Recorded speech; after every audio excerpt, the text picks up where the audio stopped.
Michael, thank you very much for being with us this morning. I just want to have a sense first of your early days. You grew up in Durban. How did your family land up there?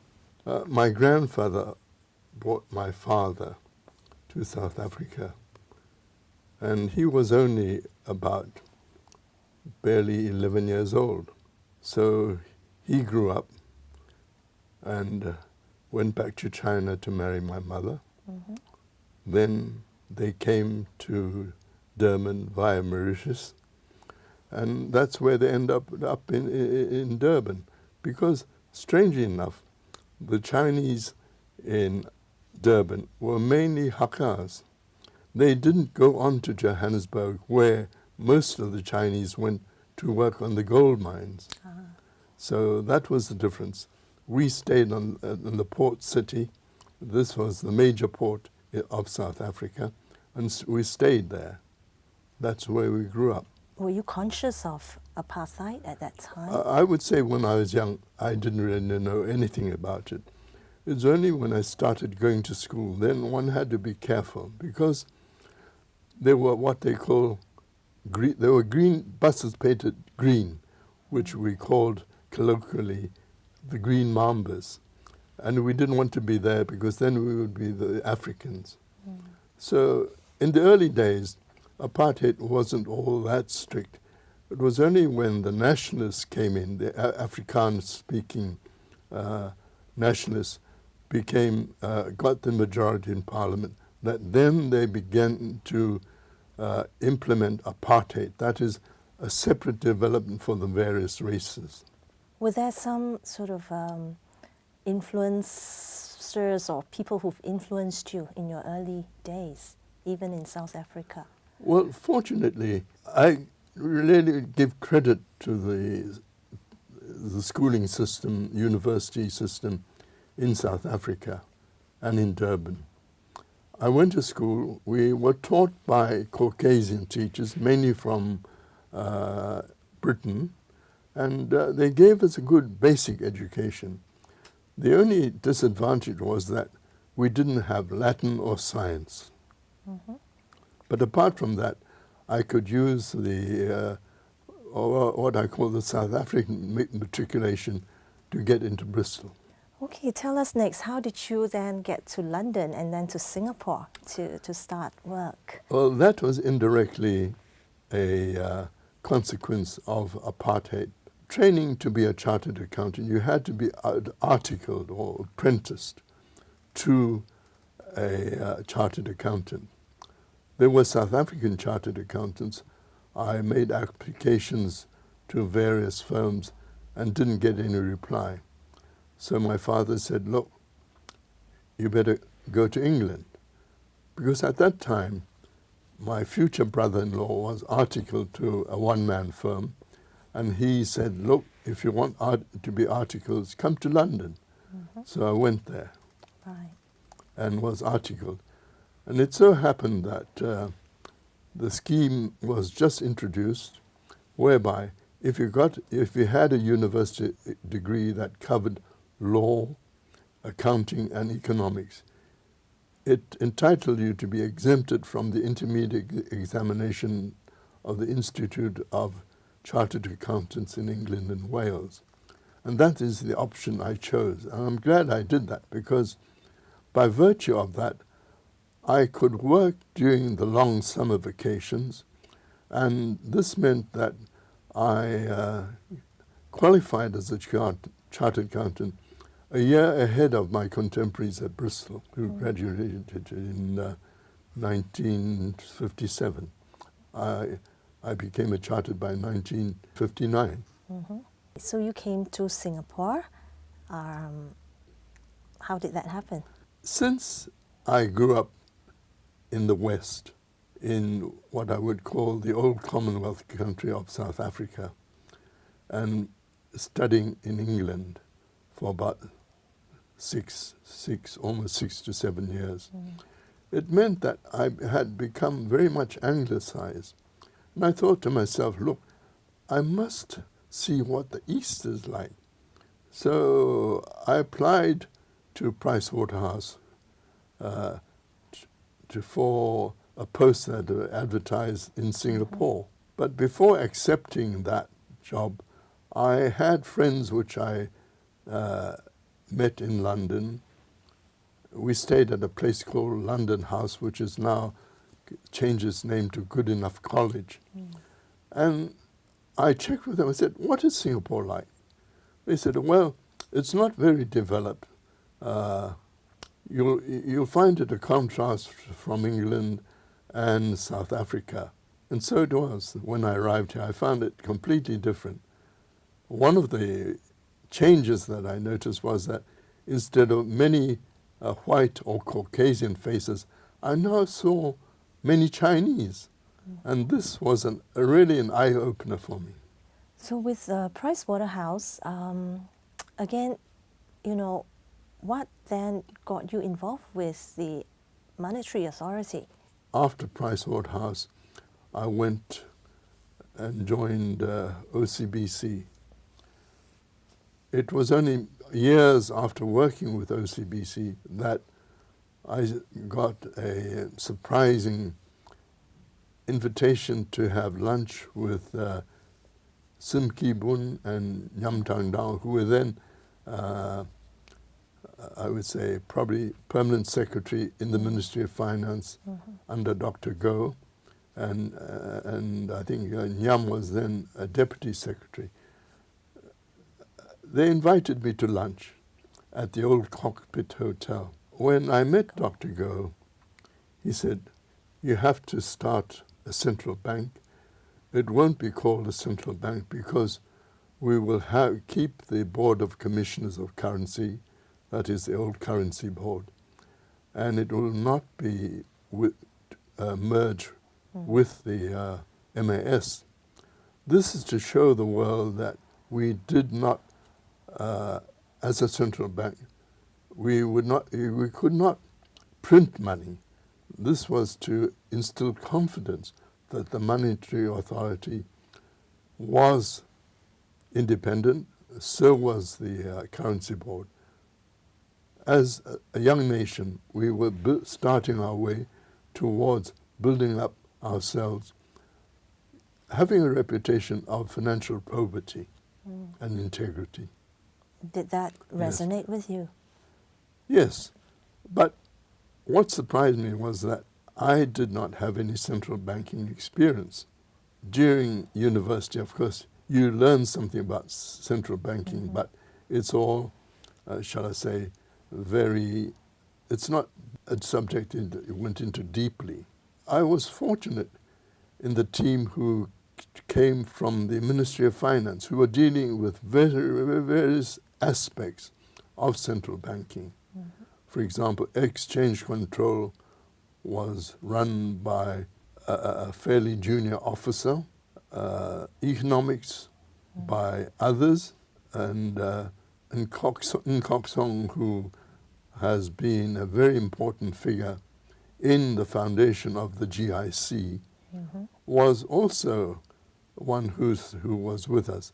And Francis Yeo, an economist, became the head of our economics department. So they all came from the University of Singapore. What did you appreciate about them? We all knew that we were, in a way, beginners in central banking. And because of that, we shared our knowledge so that we all became exposed to the various aspects of central banking. And they worked so well, and I learned so much from them, and maybe they learned something from me.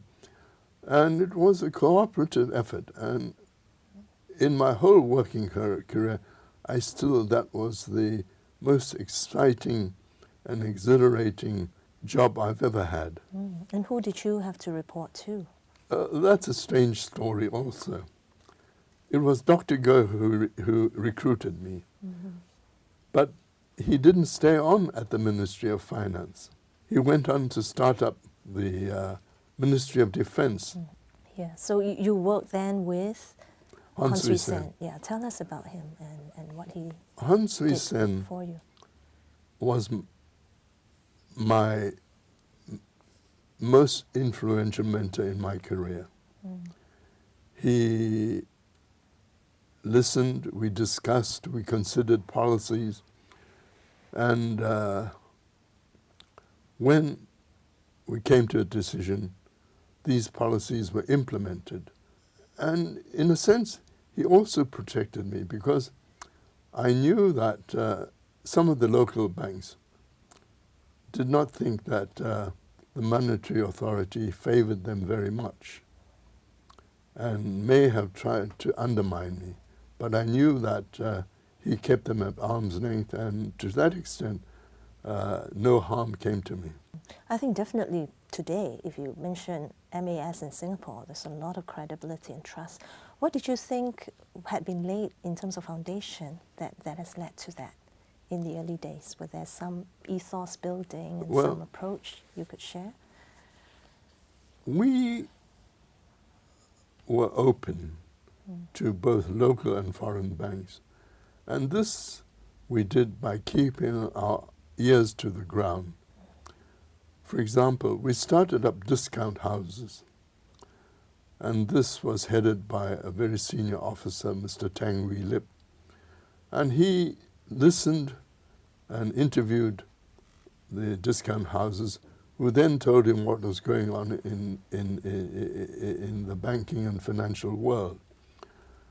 And then we introduced a series of lunches where every Wednesday we invite bankers to have lunch with us and let them say, and keep our ears open. It is a way of keeping in touch with the market, to hear the latest scandal or, shall I say, embryonic scandals that might be building up. So in that sense, we got to know the people. And once you got to know the people, you could explain to them officially, unofficially, what we wanted to do. You mentioned you had colleagues who were from the Ministry of Finance. Was there any resentment of bringing someone from the outside to head a new setup? No, I think everybody was trying to find out what were the people, what is the quality of the people in the MAS when they're starting up. And they could hold their own. We all could contribute the knowledge that we each brought individually, and by cooperation we became all the more stronger. And as head, did you feel you had to groom and develop people, or there was no time for that? You just have to hit the ground running? I think we had to hit the ground running, but in due course you came to know who was doing better by the results they produced in administering policy. And this was why Elizabeth Sam was very influential. She was promoted to be the chief manager of the MAS because she could handle people. Her area of responsibility was she produced the results. But there were others as well who came to grow in their jobs. But it took time. You spent 10 years with the MAS, and then things started to change. Could you tell us some of the changes that were taking place? Was the institution evolving, or were there new prerogatives or priorities?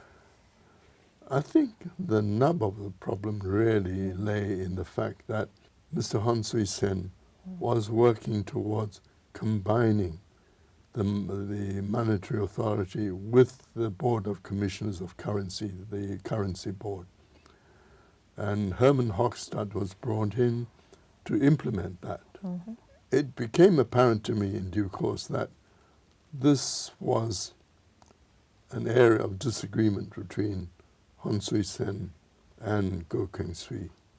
And this became evident when in Parliament Mr. Hon Sui Sen had to say that the division or the coverage of the Finance Ministry was different, and this was his reference to the clash of ideas of how the Monetary Authority and the Currency Board would function in the future.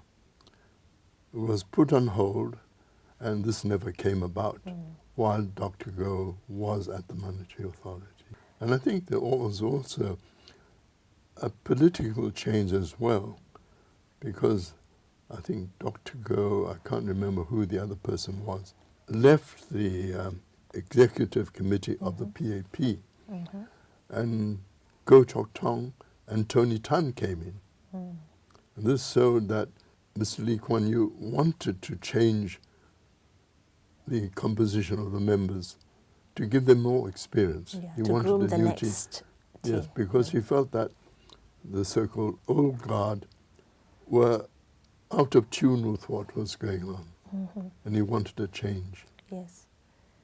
So how did these differences, how did they affect all of you who were working in MAS? Well, I think because of this instability that was now introduced, we sometimes had mixed messages from Dr. Goh. And this meant that we were enabled to implement decisions and policies, and we might be countermanded. Yeah. So in my own case, I felt that this uncertainty was not good for me, and that it might lead to a breakdown. But what would have been your own vision for the MAS at that time? Well, if only Dr. Goh had mentioned to us that he wanted to start up the GIC, I think that we would have been able to do that, because Pakshong was working in the investment department with Mrs. Sam. It was probably prescient on our part, in the sense that we sent him to head our London office. That enabled him to build up a network, not only in the investment with the stockbrokers, but also in the Bank of England and other financial institutions in London.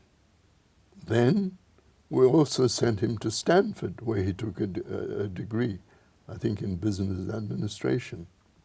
And at the same time, he later went on to the World Bank and had a stint there under Eugene Rothberg at the World Bank, and had a stint there because at that time the World Bank was the leader in bond sales. They were actually going to the market and getting very good rates from the market through their bond sales.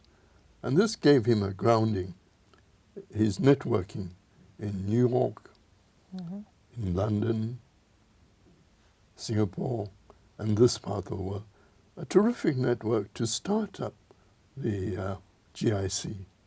And as you know, he's already made his reputation. He's performed brilliantly at the GIC. It's probably the sovereign wealth fund. But of course, it's also unique in the sense that it was the MAS, originally the finance ministry, where Dr. Goh was dealing in equities in the US and the UK. From your earlier sharing, I kind of deduced that you appreciated an open sort of communication. You've appreciated, bosses who are nurturing and all that. So was it the lack of clear communication that frustrated you and your colleagues at that point in time? Let me put it this way. We did not have the clarity of purpose and objective and goals that we had under Mr. Hon Sui Sen. That's a big difference. It's the environment. So this was, you said, the challenge and the high point of your career, because you were doing something starting from scratch. You had a lot of energetic people.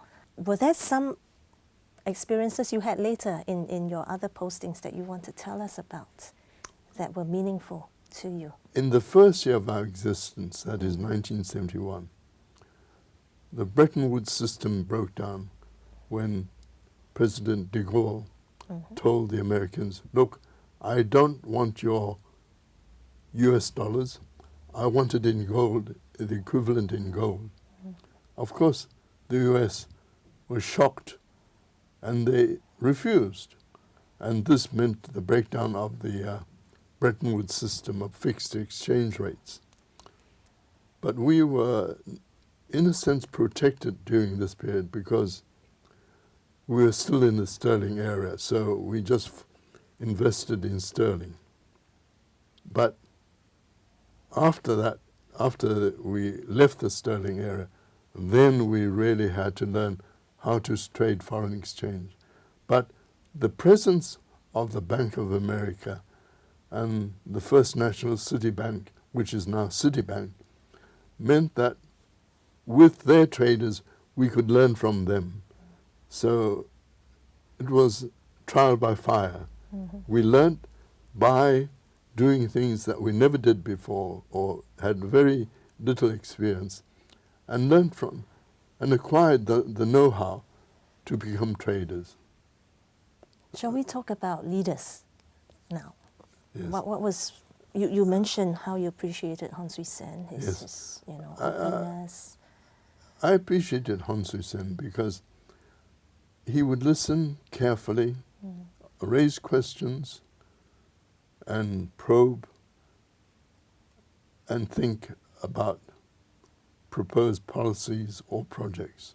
And once we settled on it, he left me to implement. And he kept in touch with what was going on. I still remember one of his sayings to us. He says about people and institutions, you don't pull up a plant to look at its roots to see if it's healthy whenever you wanted to check. In other words, he said, trust the people that you have set up the institution to carry out your policies. And he was a great implementer. Had he not been the implementer of many policies that Dr. Goh suggested or recommended, I think Jurong may be still a swamp. Mm-hmm. But he had able people, and so many of the permanent secretaries, deputy permanent secretary, he nurtured and helped them to grow and develop and become important contributors to the civil service. He sounds fairly diametrically opposite to someone like Goh Keng Swee, who would be I believe more so, yes. Yes. autocratic about. I think Goh Keng Swee was brilliant with his ideas. There's no doubt about that. It was he who suggested the starting of the GIs of the Economic Development Board and many others. But it was He was not a Mr. people Hon Sui person. Sen who was the implementer. He executed, and his judgment and the way he handled people almost guaranteed the success. I think Mr. Dhanabalan was one who certainly grew under Mr. Hon. Let's talk about our key leader of Singapore. How did you feel about Lee Kuan Yew's passing? That style of leadership, visionary but yet fairly much in control. Did you appreciate that? Or what were some of the key traits you appreciate about him? My appreciation started even before I joined the MAS.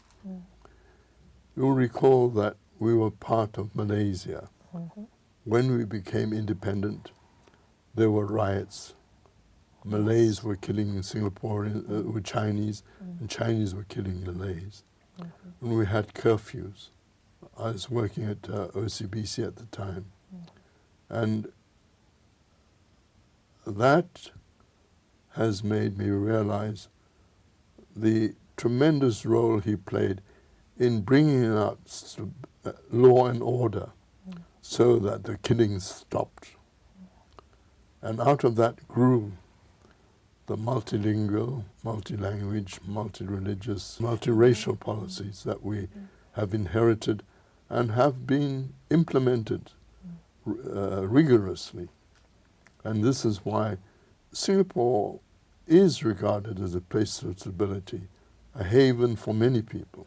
I presume these days you're more an observer of Singaporean leadership with a new generation? Do you feel that, you know, the approach is different from the earlier pioneers that you've gone to know more intimately because of your career? There's one important point that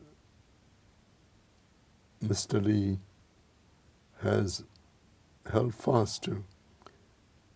During my first meeting with him, he questioned the senior officers, and the final message he left with us was, the world does not owe us a living. This is a vitally important point. If we ever forget this, we may run into trouble. There is someone we haven't quite talked about. You mentioned Tan Chin Tuan as someone you have high regard for. Tell Yes. us a little bit about him. Well, I joined OCBC as his personal assistant. And one of the most important lessons I learned was not to express opposition to anything he proposed openly. He quietly took me aside and said, look, next time if you disagree with me, speak to me after the meeting and we can discuss it. And maybe if you are persuasive enough, I may change my mind. He says that is the way to do it. But open opposition puts me in a difficult spot. What else has Mr. Tan Chin Tuan sort of left with you in terms of lessons in life? I mean, he never got involved in politics. He's always doing a lot more of the social yes, engagements. but Yeah. apart from that, I think what I found amazing was his attention to detail. In many, many things that we did, his looking into the details was meticulous. And it's, again, something I've tried to do. Even when he grew older, he was Yes, still even very when he grew hands-on older, yes. in all his Yes. businesses. Yes. What about the philanthropic aspect? How did that develop in him? Did it come very naturally because Chinese community leaders used to do that? I think he did. But here I think it was the Lee Foundation which inspired him, because in due course he became very rich and he started his own foundation. So he has followed this. And of course the Lee Foundation is, as the leader in all this, and set the example. Both foundations have become more sophisticated. They just don't hand out money, but now monitor to see that the money is used usefully for the project and not wasted. Yeah. I think all these foundations do not want to see waste. Michael, thank you so much for answering a lot of the questions and for pointing us to some of the key traits of leaders you really have high regard for. Thank you very much. It's been my pleasure. Thank you.